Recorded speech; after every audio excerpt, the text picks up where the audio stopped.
Dennis von Kramp was sitting in the most dingy tavern in Esterwyck, drinking his last swipes. The last one because he had no money for more. In his money bag there was only the lonely 3-pence coin, the fee of the last job. He was jealously looking at amused journeymen toasting for the last exam and singing cheerful but bawdy songs. 2 waitresses served journeymen with beer, bowls with porridge, smoking goods on wooden half-bowls, and trays full of fresh and wheat bread. Nobody approached Dennis. Everyone sensed that totally penniless man was sitting at the table. Even a lame beggar spinning between tables pretended not to notice him at all. Until suddenly this man appeared. Tall, thin, wearing a dark coat with a white blazed collar. He came so quietly that Dennis didn't even notice when he sat at his table. "Mr. von Kramp, I suppose?" the stranger asked with a pleasant and humble voice.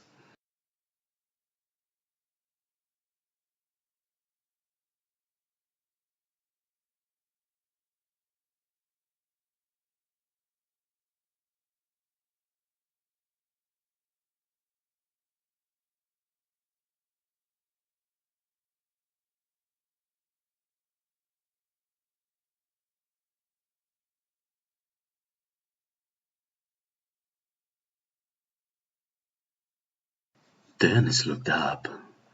The stranger had a penetrating look. Light blue eyes, cold as Arctic ice-cold wastes, stared intently at him. "I am glad, Mr. von Kramp. It is an honor to meet such a famous man, especially when I am going to make you an offer." "An offer? Dennis repeated and instantly thought. Money. After a while he added, "I am always ready to hear a fair offer." "Absolutely fair, Mr. von Kramp. But if it is not fair enough?" The stranger smirked nastily.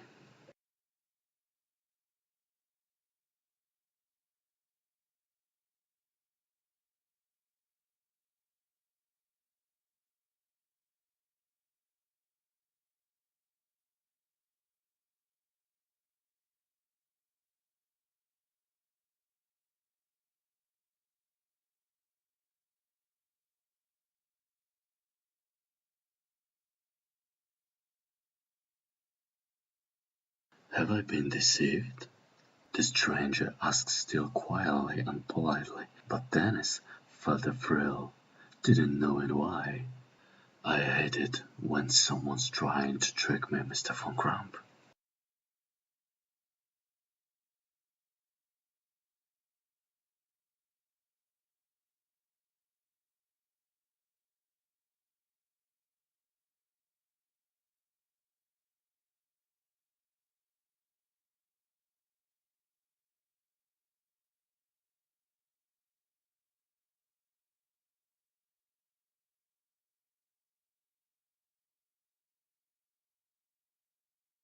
The stranger was silent for a moment, and after a while he added with a polite tone in his voice, "And yet you are talking to me.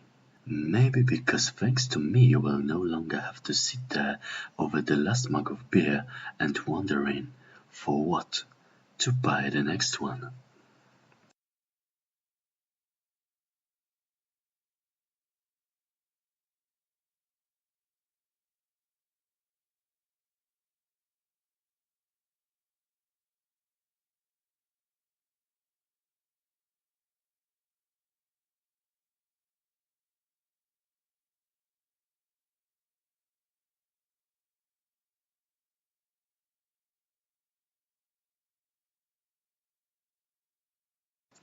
"You will certainly be pleased with the fee."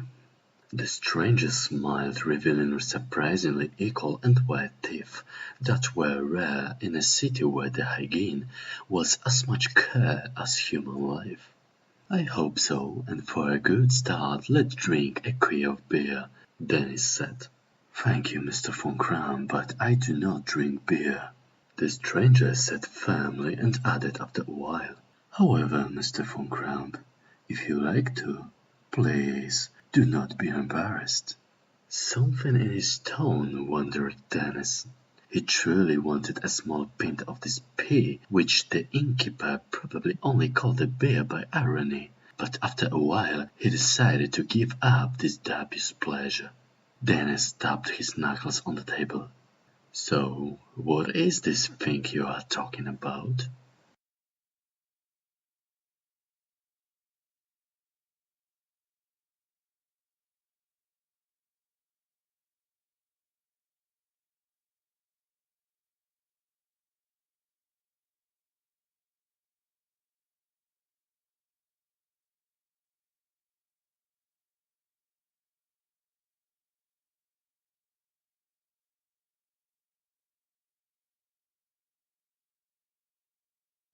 One of the waitresses came over to see what the guest was doing, who, with his head bowed, was sitting over the table with the remaining beer.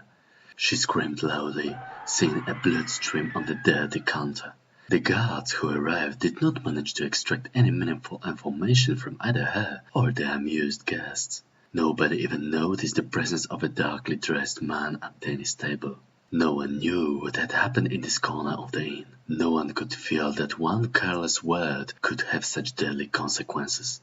Nobody was too eager to pay for Von Kranz's funeral, and nobody even knew his name. He was buried in the grave for the poor, in the clay pit, intended for those who had the misfortune to appear in bad place and bad time. The end.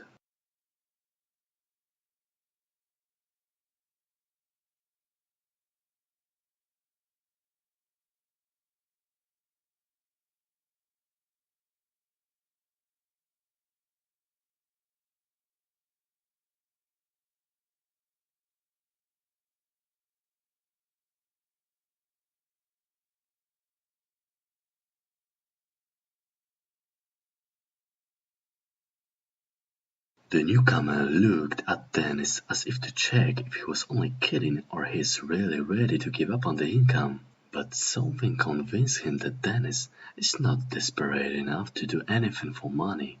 Do not be afraid, Mr. Von Kramp. Let me say that you will be working for a glorious purpose. The stranger sighed. Well, Dennis knocked on the table. So please, go to the point.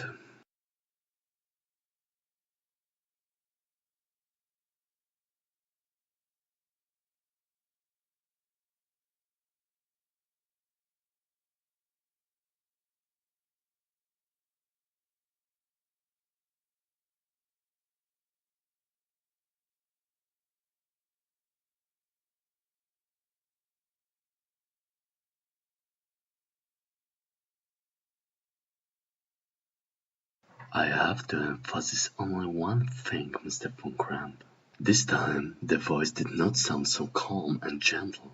Regardless of whether you accept the job or not, I demand one thing: to keep the entire conversation secret. Is that clear, Mr. Von Kramp?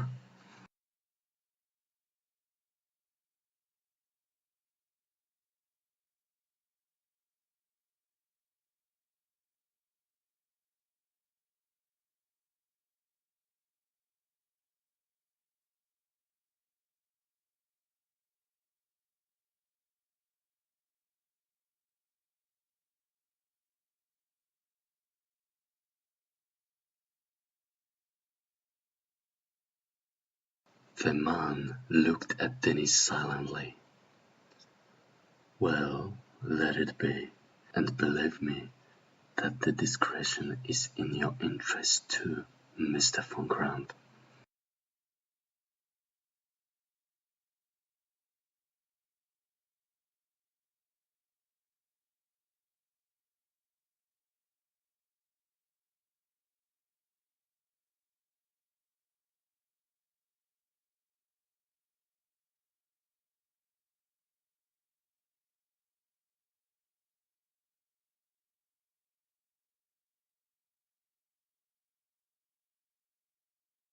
Very good, Mr. Von Kramp. You are the man I need, and believe me, your discretion will not be underestimated. The stranger turned the golden doubloon in his fingers and pushed it toward Dennis. He called the coin quickly. Golden doubloon. It meant a week under the roof and daily dinners. And all you had to do was to just listen. Dennis thought.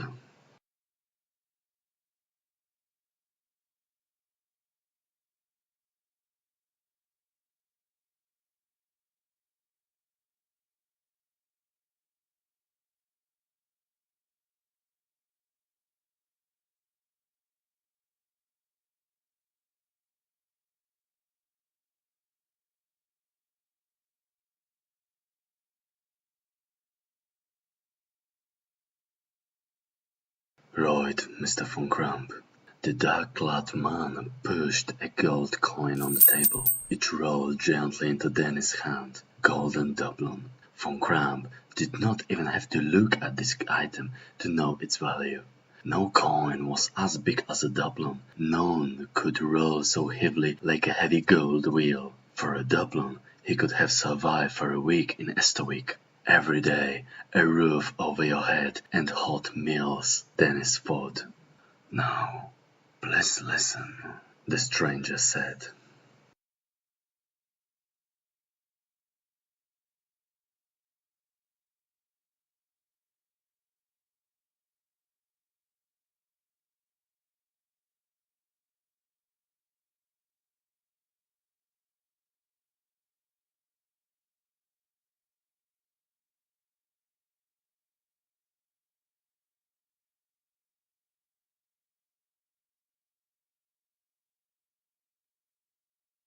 There was a ceremony yesterday in Estwick. Lawyer Edwin Nizelroy handed over an inheritance to a distant relatives, Sir Godfrey de Grief, a respected spices merchant. This inheritance can be described as quite worthy. A house on the quay, 2 warehouses, a large sum in deposits and cash, goods on a ship to Bodenport, and several...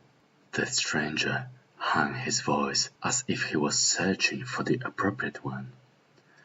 And several souvenirs, not very valuable if the value is measured only with money. Among these souvenirs there is a wooden, carved reliquary which Mr. de Grief ordered to put in the house chapel. The stranger had suspended his voice. And, Dennis added after a moment, I would like you to retrieve this reliquary to me tonight, Mr. Von Crump.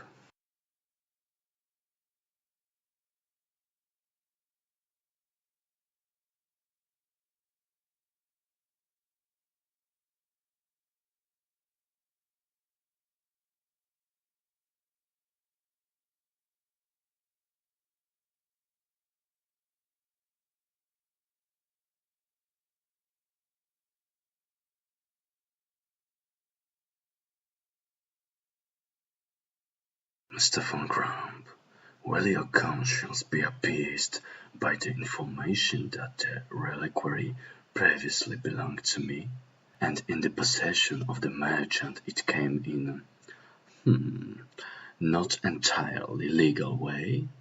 Please, just return my property to me.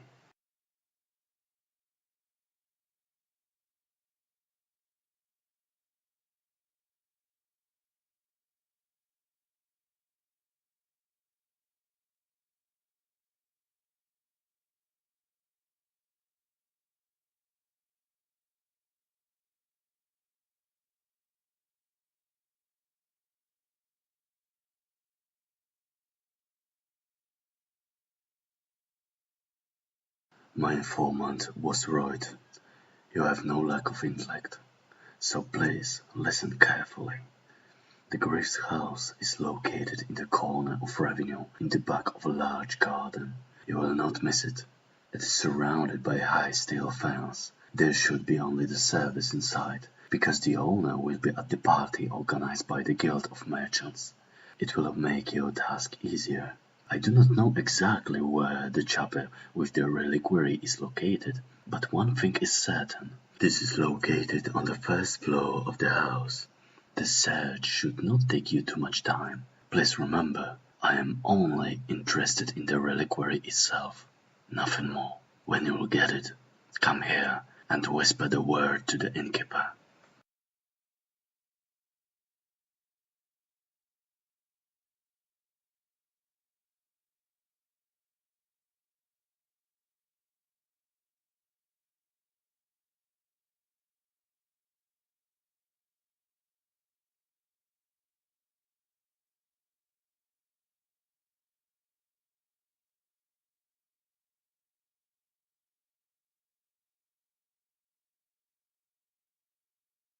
I see that you prefer to starve rather than help someone in need and get paid for it. The stranger said after a moment. He spoke quietly with his head bent slightly. It is true that the gallows in Estowick bends under the weight of those who have sticky fingers. Please believe me that danger is a distant one and unlikely. Another one, much more serious, is right there. Mr. Von Kram, am I wrong about you?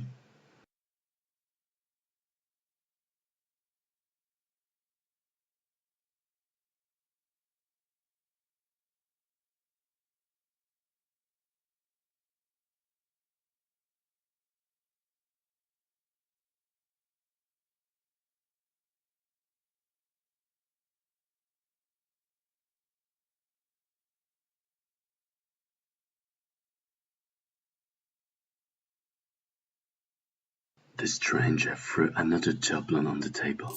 The coin was still spinning around dried beer spots when the owner disappeared in the darkness of the night.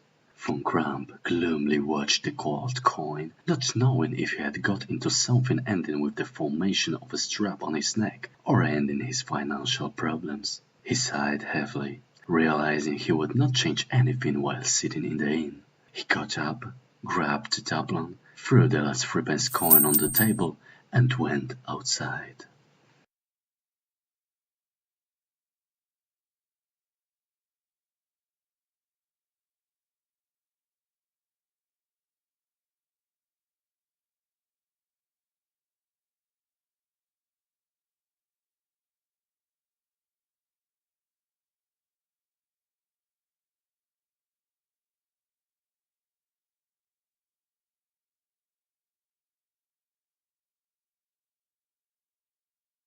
Dennis clung his back to the fence, listening to the sounds of the night.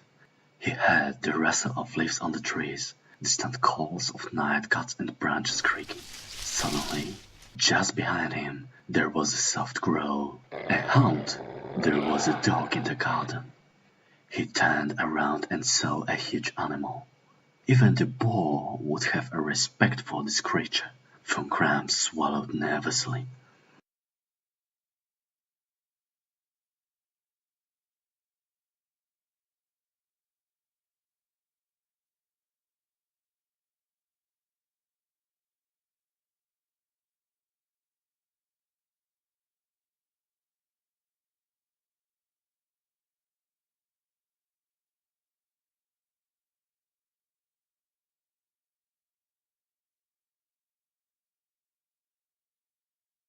The road to the tavern did not last too long. After a while, Dennis was back near the fence of the merchant's property.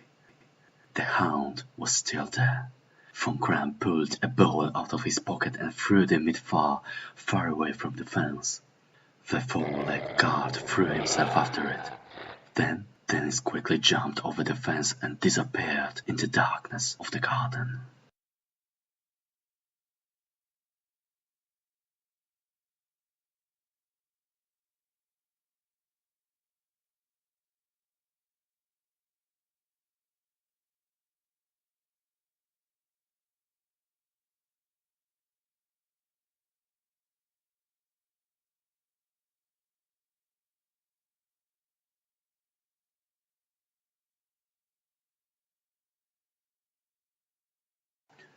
The revenue descent was located in a good part of the city, where guards appeared after the dark more often than in the other districts.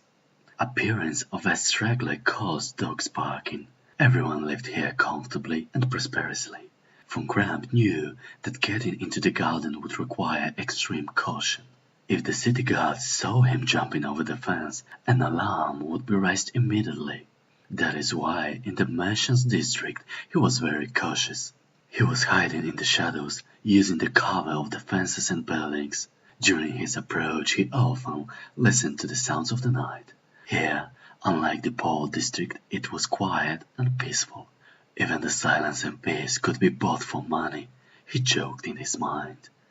Then, suddenly he realized that he had reached the alley. From the place where he stood, he saw only the one property surrounded by a steel fence.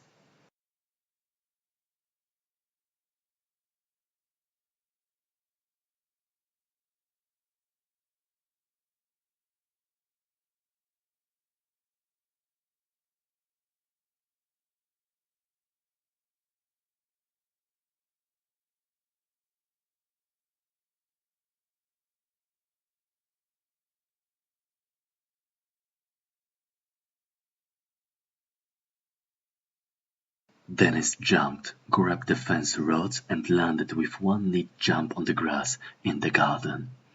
He sneaked to the nearest tree and looked around carefully, still cuddled to the trunk. He saw the roof of the building among the trees. How everything went well so far.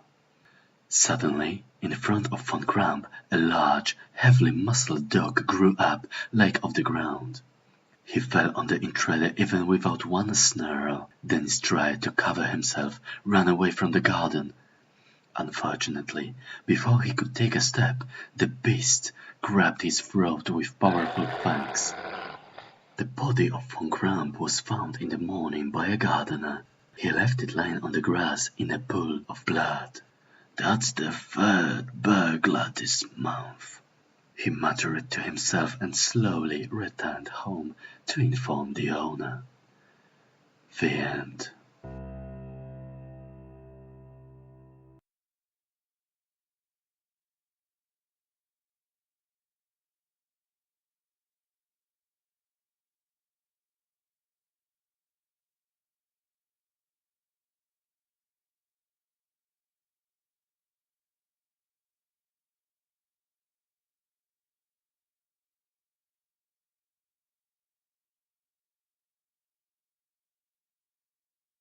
Von Kramp swiftly jumped over the fence. He got up from the ground, but before he even thought about screaming, a great beast bit his neck. Von Kramp tried to climb back on the fence, but the hound was very strong. The huge pain. Then his fingers let go of the fence. He was still rolling on the grass, but the dog's teeth infallibly found the throat. At the last moment, Von Kramp thought with the irony that he did not find death on the battlefields. He did not perish by examining ancient ruins. Even Hitman didn't manage to assassinate him. But finally, he is dying being bitten by an ordinary dog. The end.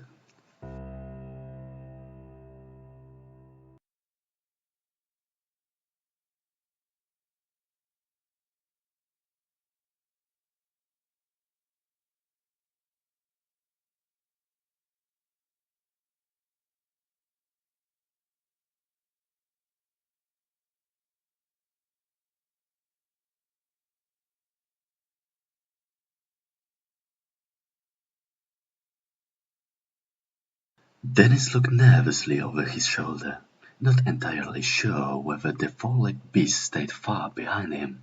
Fortunately, the dog was starved, and the bowl was very large and very pleasant smelling. However, he had to hurry up.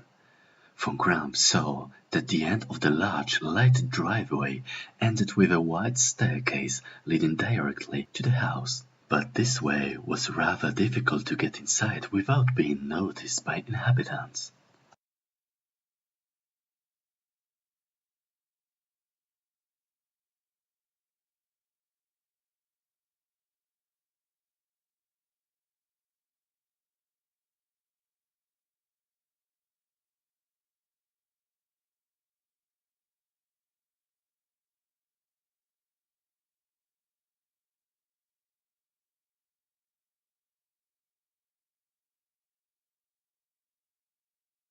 Carefully and slowly, Dennis approached the side wing.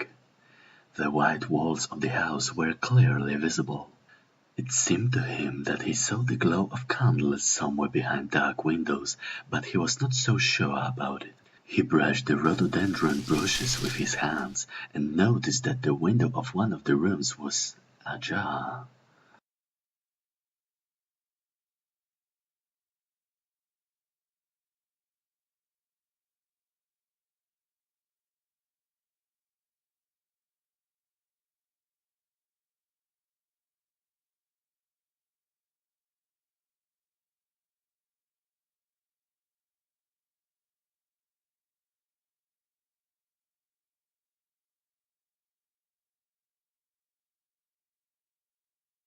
Slowly, trying to stay in the shadows, Von Kramp went to the back of the house. Its size alone proved that the suspicious trade was extremely profitable.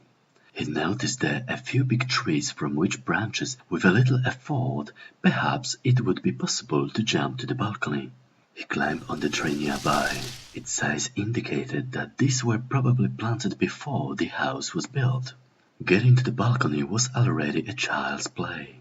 Crouched down, he examined the possibility of forcing a richly glazed door. To his astonishment, the pressed door handle gave way.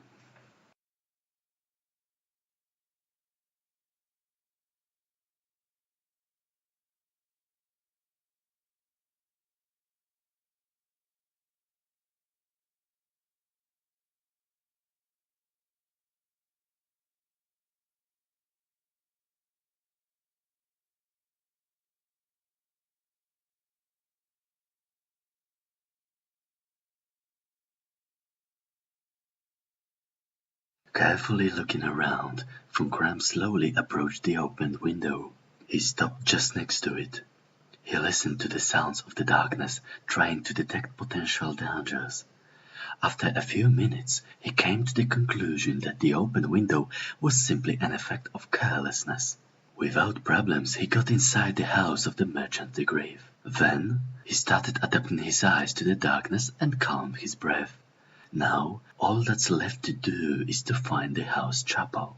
Slowly, he moved toward the door in the darkness. He opened it with a creak that he would not normally pay attention to, but in these circumstances it seemed as loud as the bell strikes calling the faithful to prayer. He stepped out into the corridor with a beating heart. The wooden floor was covered with rich carpets.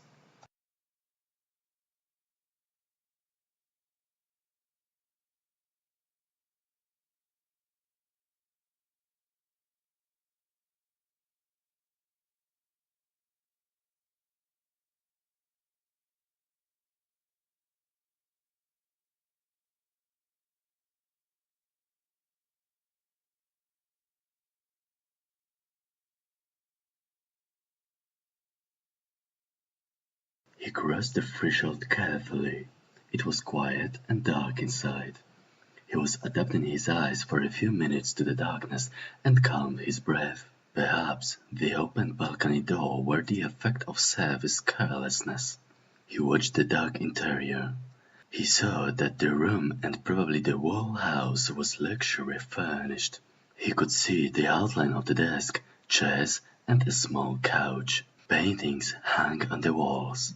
He saw a door in the darkness, probably leading to a corridor. He carefully pressed the handle and left the empty room.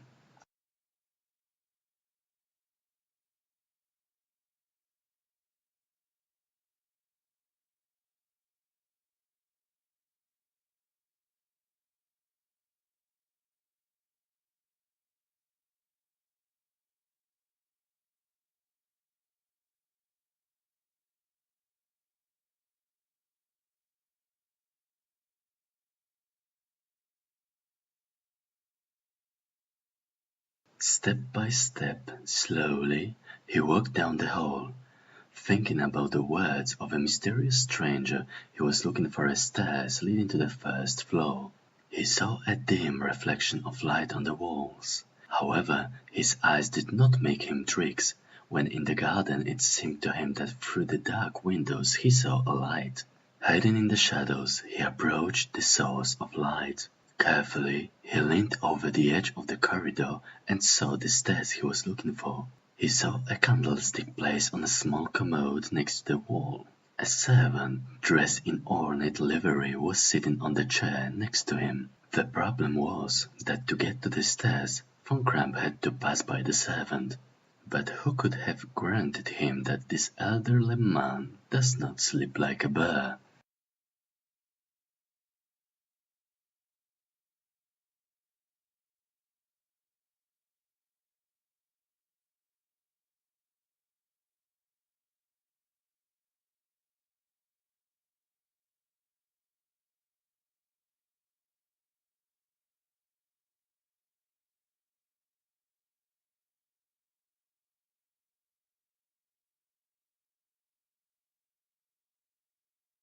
The corridor was lined with a wooden parquet covered with a soft carpet. Dennis was pleased to see that the rug dampens the steps perfectly. In the corridor he saw a few doors and came to the conclusion that the house chapel was probably near the Lord's bedroom. It was only to find it. The first door led to the library. On the tall shelves one could see that even ridges of leather-bound books. The air smelled of dust and stale odor of long-smoked tobacco. Disappointed, Von Kramp closed the door and turned to the next room. He probably had more luck this time. The room looked like a bedroom. In the darkness loomed the outline of a large bed. Only if there were any other doors here.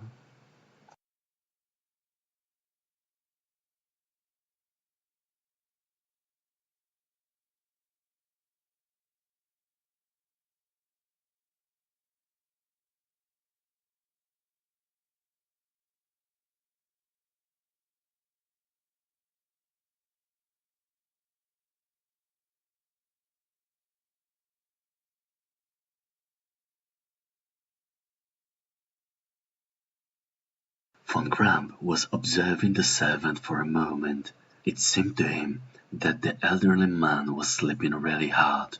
He held his breath and tried to sneak more silently than a cat. Finally he reached the stairs. Half the road was already behind him. Suddenly, the night was interrupted by the muffled sound of horse hoofs and the creak of gravel on the driveway in front of the house.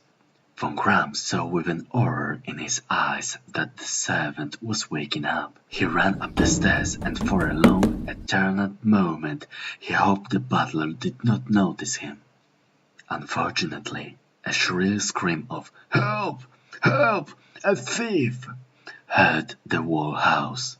Dennis ran upstairs, forgetting the task, forgetting the golden doublons, forgetting about the stranger. He just wanted to get away from this house.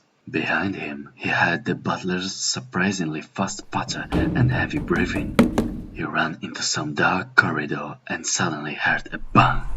Pain poured over his back. He looked at his chest and saw a huge, bloody stain there. And then he did not feel anything anymore. A sudden and absolute darkness approached him, as if someone had strangled a candle in the fingers. The end.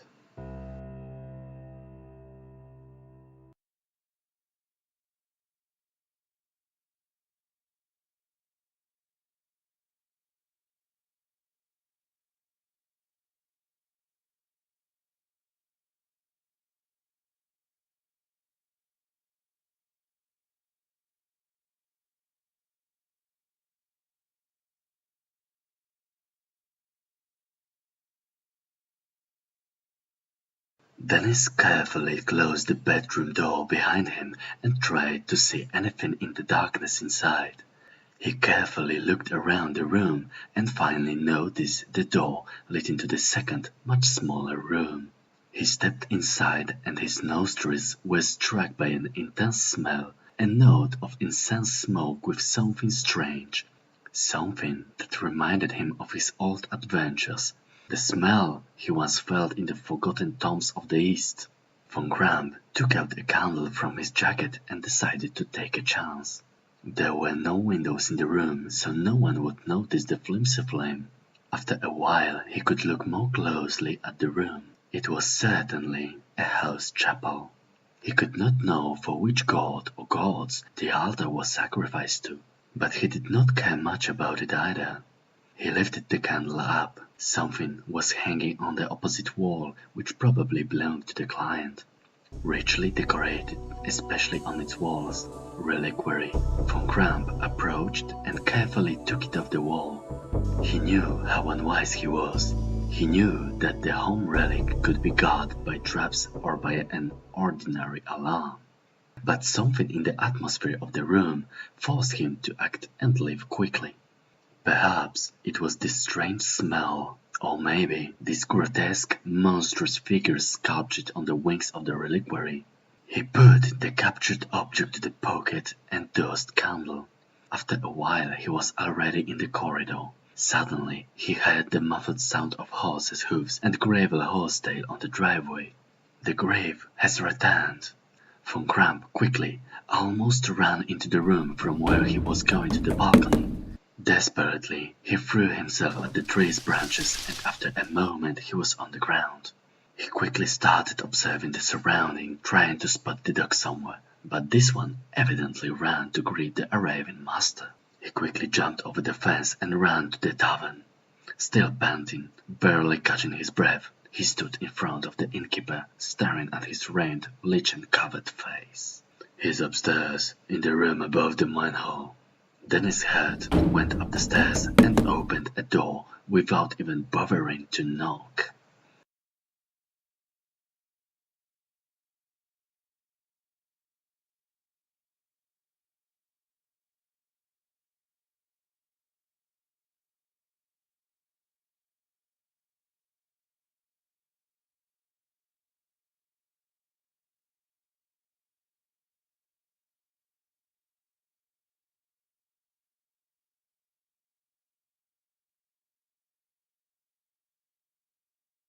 Two personages stood in a dark, musty room.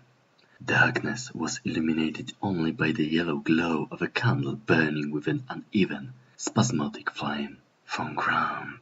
Dennis clearly heard the hidden excitement in the voice of a stranger. "Do you have it, Von Kramp? Do you have the reliquary?" Dennis unhurriedly pulled the wooden reliquary from his pocket. Again he studied the ornaments that were barely visible in the darkness, and once again he wondered why the stranger wanted so much this worthless thing. Is it a family souvenir? A trinket stolen from a beloved grandfather? Was he the grandson faithful to the family who is trying to retrieve it?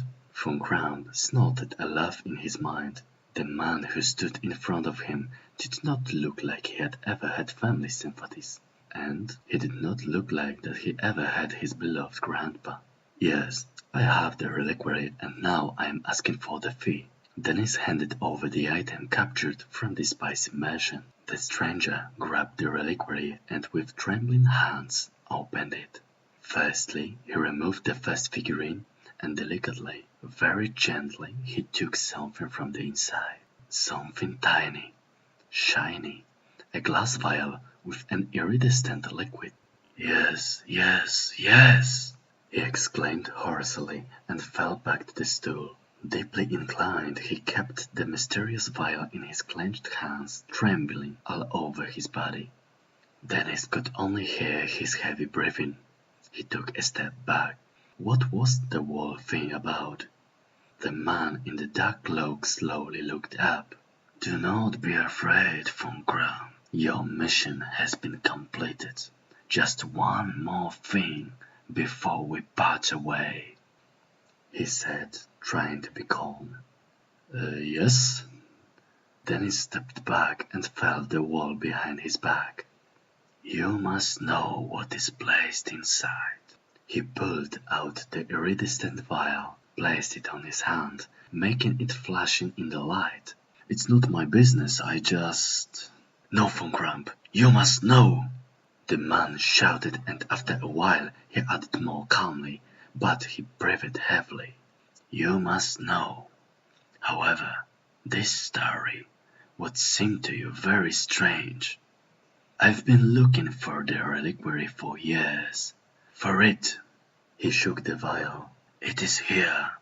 A few drops of fluid created by the alchemist Bodger at the royal court of King Augustus. The long white finger of a stranger seemed to hang in the air. The candle was shining through the thin skin, showing bones. This liquid, the elixir of eternal life, Mr. Von Kramp. Drink it, and you will always keep your age. Drink it, and you will always be healthy. Drink it, and you will never undergo the power of death. And now, I am asking you the one last thing, Von Kramp. I demand an answer to the question. If you know about the power of this elixir, will you give it to me by your own free will? Then he stared into the stranger's eyes, burning with icy fire, and felt that all the man says is the truth. Then his future rested in his hands. Eternal life, eternal youth. Do I really have a choice? He asked in a strangled voice. If you will decide so, I will give you the potion. Then he saw the stranger's knees were trembling like in a feather. Von Kramp took 2 steps forward. Well, I have already made a decision.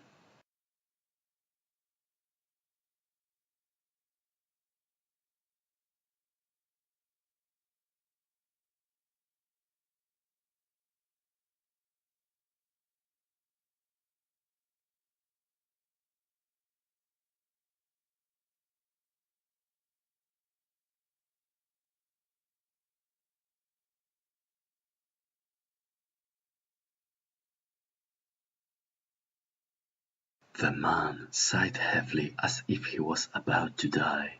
Please, Von Kramp, you do not know what you are doing. I am begging you. Please, think about it. The stranger moaned.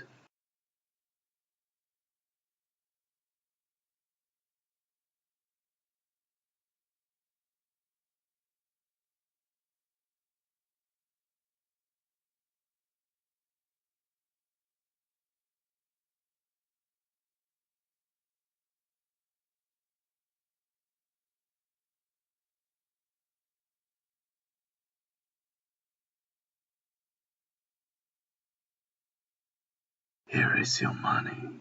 Thank you, Von Kramp. A heavy bellows landed on the floor, loudly buzzing. The stranger uncorked the vial and drank the content with one swallow. His face lit up a strange glow. Then it suddenly softened and seemed to be more youthful. Have you heard about medicines which are poisons when used in excess? Here is the example of such medicine. It will give you the eternal life, but to me it will bring death. Therefore, Von Kramp, that 870 years ago I drank such potion, and this mixture is still boiling in my veins. This one here will give me the peace of death. Finally!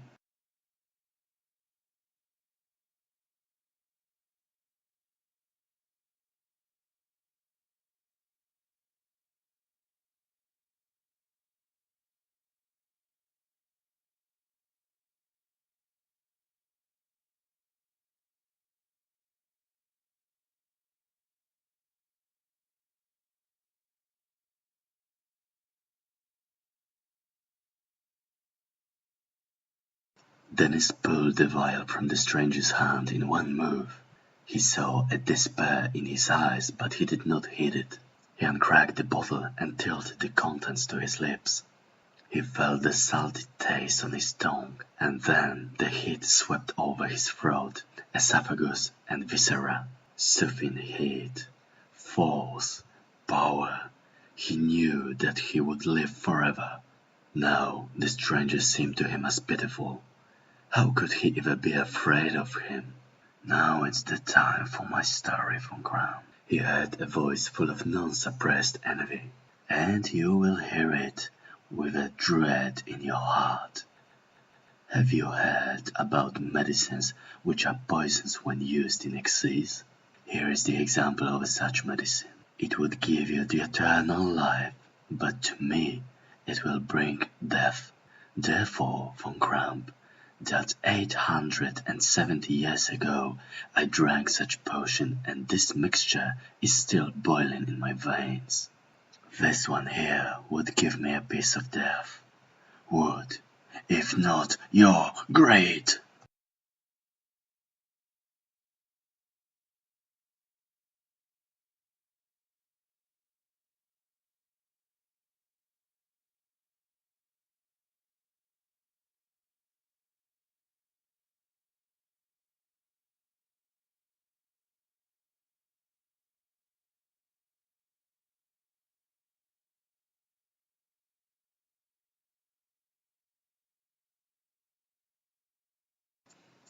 You will certainly be pleased with the fee.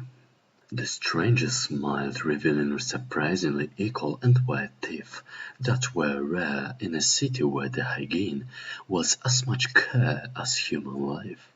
I hope so, and for a good start let's drink a quid of beer, Dennis said. Thank you, Mr. von Kram, but I do not drink beer, the stranger said firmly and added after a while. However, Mr. von Kram, if you like to, please do not be embarrassed. Something in his tone wondered Dennis. He truly wanted a small pint of this pea, which the innkeeper probably only called a beer by irony, but after a while he decided to give up this dubious pleasure. Dennis tapped his knuckles on the table. So, what is this thing you are talking about?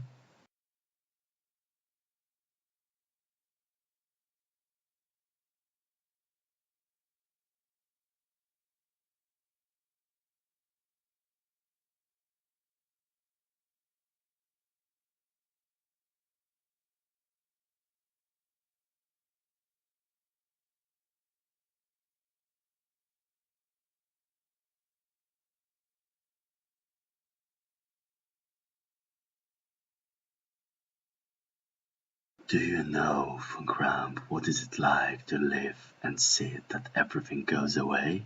Looking at the death of all relatives, friends and family? To know that your grandchildren, great-grandchildren and great-great-grandchildren will die before you? That when they turn to dust you will live, live and live? Do you know what is it like to run from place to place when people, noticing that you do not get older and consider you as some kind of male witch, a sorcerer? Do you know what is it like to run away from a burning pile? Do you know what is it like to look at how your beloved one gets older and dies? I knew all these things, von Kramp, and you did what you did. The choice was yours, and now you can only think whether it would be worse or better. Be condemned or be blessed, von Kramp. But the decision was made only by you. This is the end of the adventure.